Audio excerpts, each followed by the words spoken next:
Welcome to Diva on a Mission podcast, where we share snippets of joy to uplift, inspire, and motivate you. I am your host, Eva the Diva, and I am thrilled to bring you stories that transform everyday moments into profound experiences. Happy July. The year is more than halfway over. Have you achieved your goals? Have you set new ones? What are you looking to tick off your to-do list as we head closer and closer to the end of 2026? Life has been lifing lately. A lot of funerals, a lot of, sick people who are struggling with their health. But I guess the goal of life is to take it one day at a time and to, enjoy each day as it comes. So I was busy living my life when I came across this incident of a Korean drama actor who was in Paris for an event, I think a fashion show event. And as he was exiting, there were fans waiting out for him. And one of the fans waiting out there was a black lady. And he went ahead to to sign autographs for everyone else, mostly white people. And the one black lady that was there as a fan waiting for his autograph, he disregarded her and ignored her. And then my friends have been on me about appreciating BTS and, the current crave of BTS in the music scene. And, and I appreciate K-dramas like most people. I have not really gotten into BTS, but the thing that really set me off is this current controversy. I think it's something that happened earlier this year where BTS released a trailer video about it's a trailer video about the Arirang song, which was recorded for the first time on American soil at Howard University.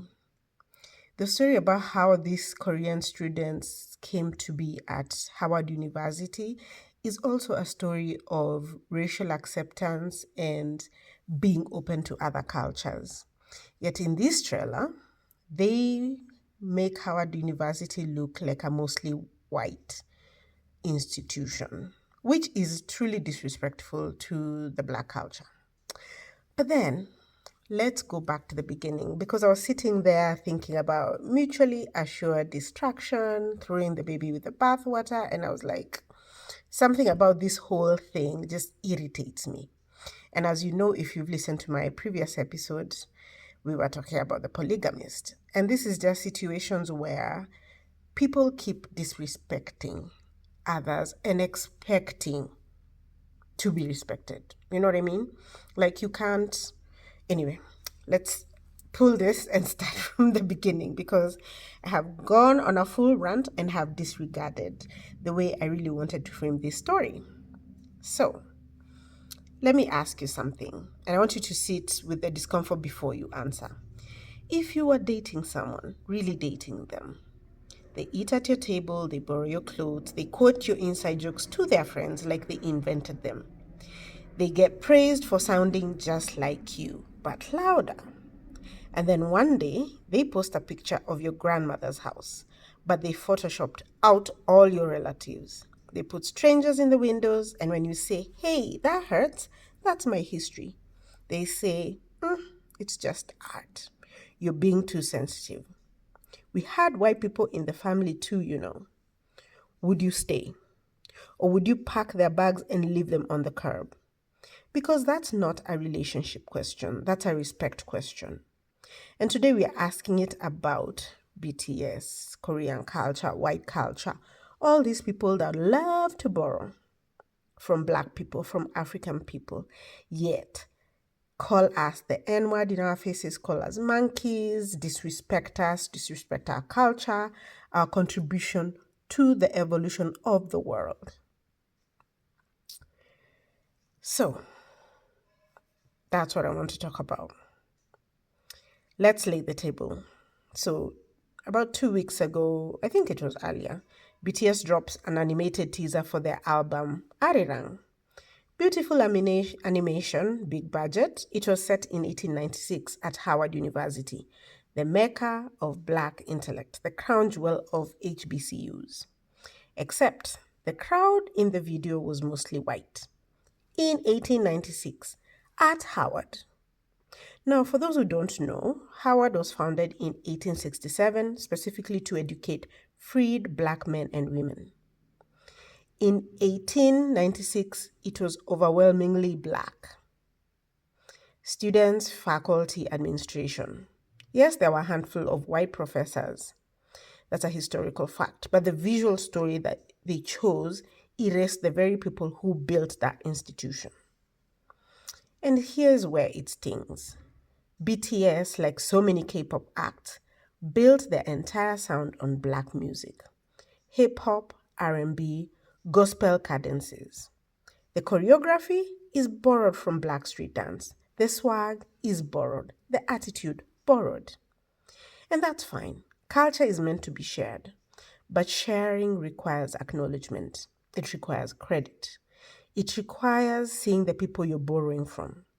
Instead, we get a video that says, we love your culture, but we'd rather see ourselves in your story, or replace you with white people. So, that's where these metaphors were, running around in my head, because they're perfect. So there's the first one, mutually assured distraction. In nuclear strategy, mutually assured distraction, or MAD, means if you attack me, we both die. So neither of us lives. But in cultural terms, black folks have been in a one-sided, mutually assured distraction relationship for decades. We create, we innovate, we set trends, and then we watch others profit financially, socially, critically, while we get called ghetto for the same thing they call genius. We see it in films, we see it in the corporate world, we see it in agriculture, we see it everywhere, right? And when we speak about this disrespect, this discrimination, we are the ones labeled difficult, angry, and ungrateful. But here's a twist.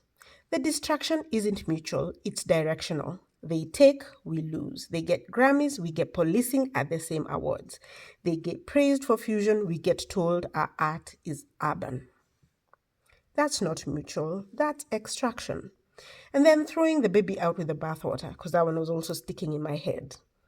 The baby here is a genuine love many black fans have for K-pop, for other cultures. The joy, the cross-cultural connection, the feeling of being seen in a global space.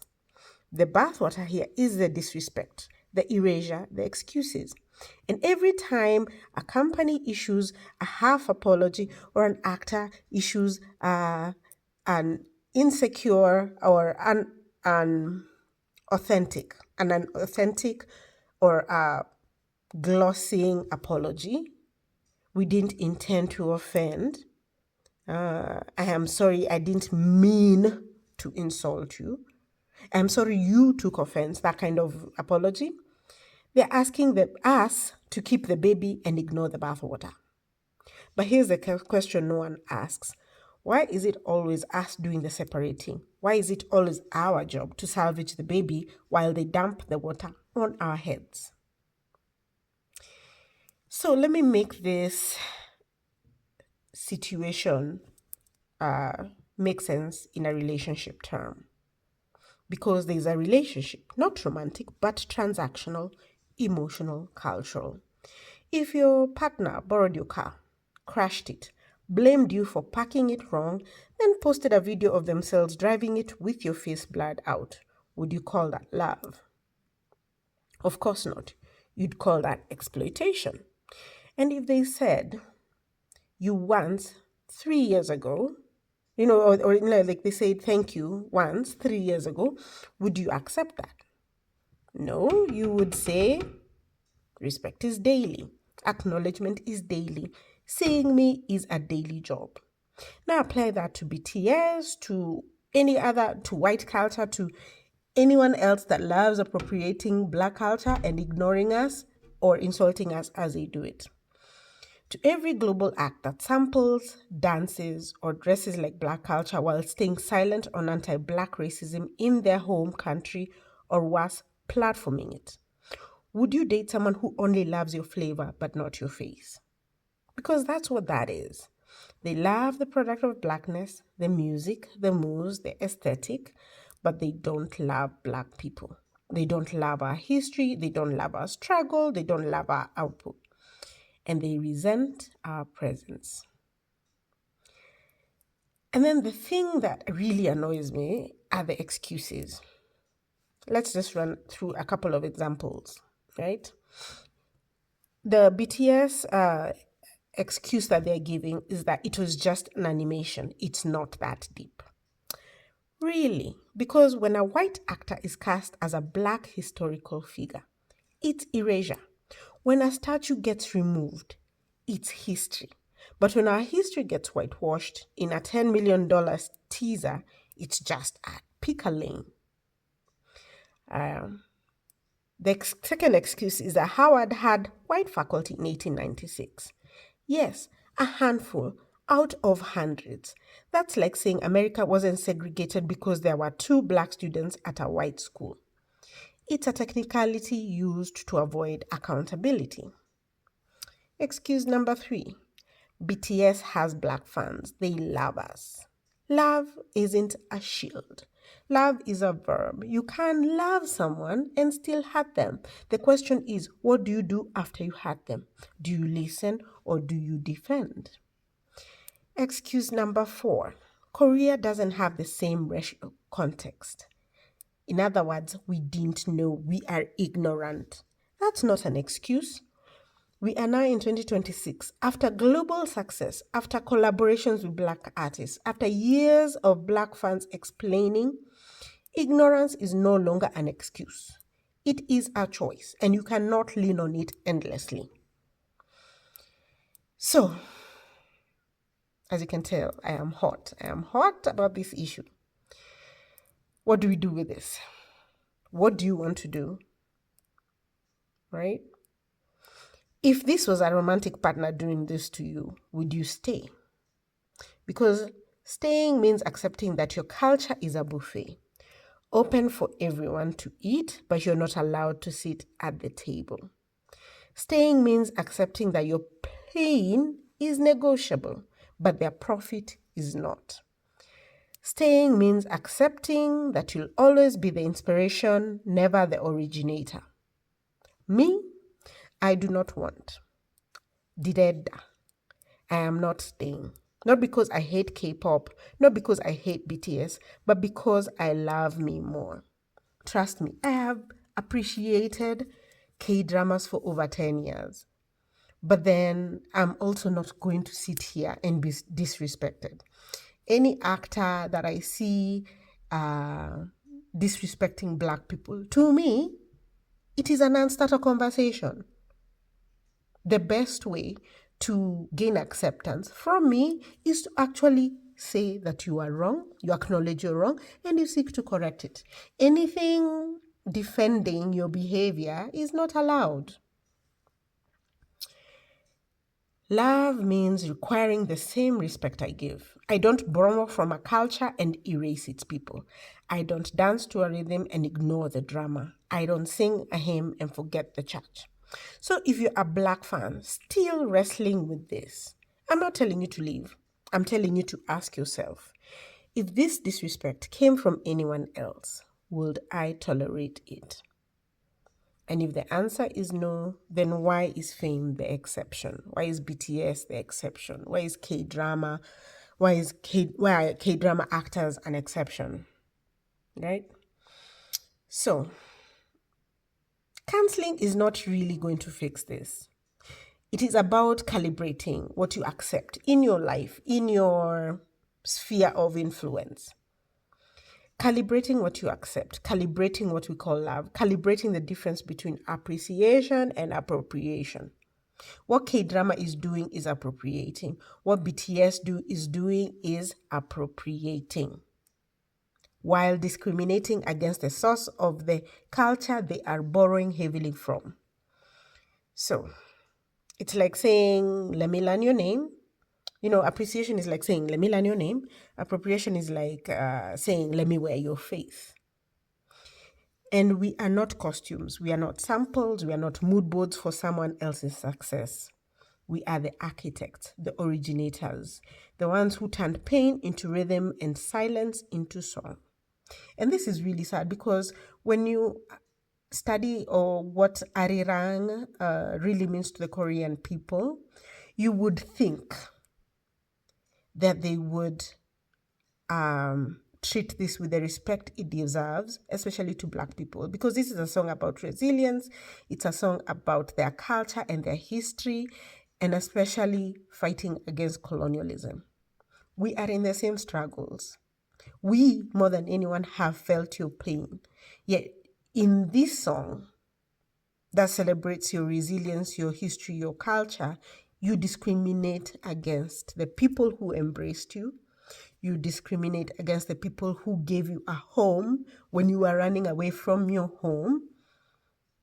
And then you're telling us to accept this disrespect, that it is just for entertainment purposes, and it is not a documentary that they're allowed to fictionalize in a way that hurts us. That's really disrespectful. So if you can't see us, if you won't see us, then you don't get to use our sound. That's not distraction, that's boundaries. And we will not support you doing that. That's my point anyway. And the boundaries are the beginning of asking for respect. So, I want to really hear your thoughts about this. So please send us an email at doampodcast@gmail.com. Comment on our YouTube channel, Diva on a Mission Podcast on YouTube. Or follow us on TikTok at DOAMPod and let us know what your thoughts are. Until next time, peace. Protect your vibes. Bye.